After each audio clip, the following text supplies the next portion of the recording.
Kiranjit Ahluwalia. Kiranjit grew up in Punjab, northern India. Kiranjit's parents died when she was 16 years old. She was the youngest of 9 siblings. Kiranjit had a loving childhood and was doted upon by her older siblings.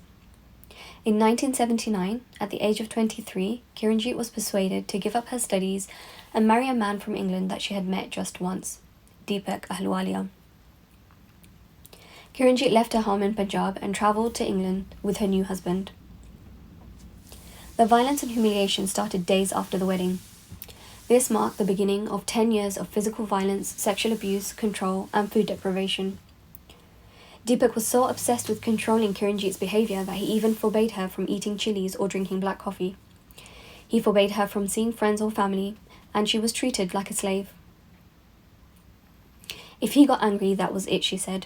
Shouting, abusing, throwing things, pushing me around, threatening me with knives. So many times he would strangle me, I'd end up with bruises and unable to speak for days. I remember it was his birthday and I worked overtime. I bought him a gold ring for his birthday. That same week, he lost his temper and with that ring, he broke my tooth. He punched me in the face. Deepak saw other women while he continued to abuse Kiranjit on a daily basis. He did not want her westernized and kept her in almost total isolation.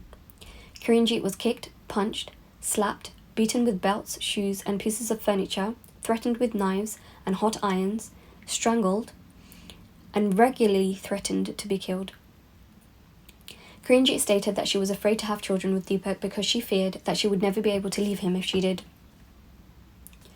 Deepak's family pressured Kiranjit to undergo tests to find out why she was not getting pregnant. Deepak raped Kiranjit multiple times, resulting in the birth of her 2 sons. The boys were also terrified of Deepak and were subjected to his violence. Kiranjit turned to her family for help. Although initially upset, they told her to go back and be a good wife, and that it was her duty to make the marriage work. Kiranjit told her GP about the abuse and obtained 2 court orders in an effort to stop Deepak's abuse. The abuse did not stop. Kiranjit tried running away, but Deepak found her and made her come back. His abuse got worse. As a coping mechanism, Kiranjit began to drink, but felt deeply ashamed of this. Kiranjit felt trapped. She attempted suicide twice. Deepak regularly extorted money from Kiranjit and Kiranjit's extended family. One evening, in the spring of 1989, Kiranjit was attacked by Deepak. He threatened her by pressing a hot iron to her face and burning her and pulling her hair. Deepak even tried to break her ankles. Kiranjit said that the incident, after a decade of abuse at her husband's hands, tipped her over the edge. Kiranjit couldn't stand it any longer. She wanted him to stop abusing her or coming after her when she ran away. She wanted him to understand what pain was. With no intention of killing him, on the 9th of May 1989, Kiranjit set fire to Deepak's feet while he slept so he couldn't run after her. I thought, I'm going to burn his feet so he won't be able to run after me.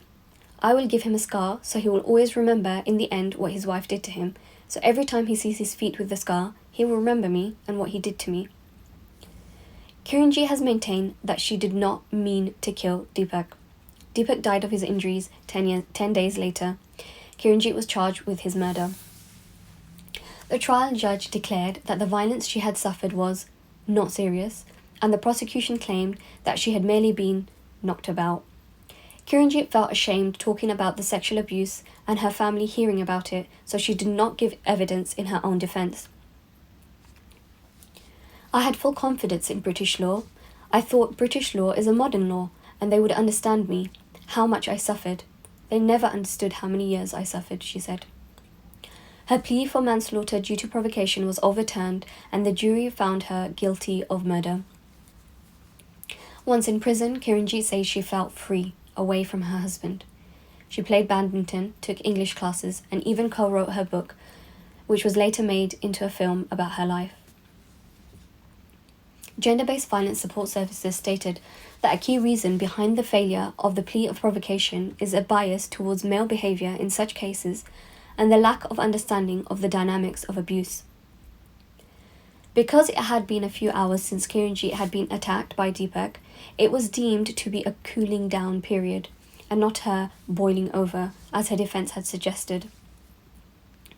What the courts failed to understand was that men tend to react instantaneously when provoked, whereas in the context of male violence, many women cannot do so.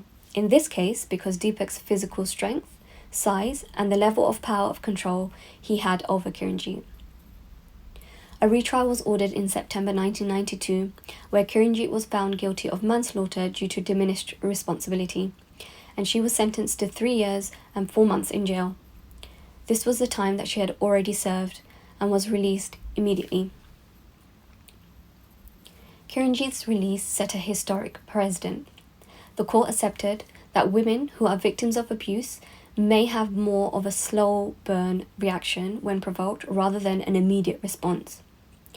It also sent a message that women who kill as a result of severe domestic abuse should not be treated as cold-blooded murderers.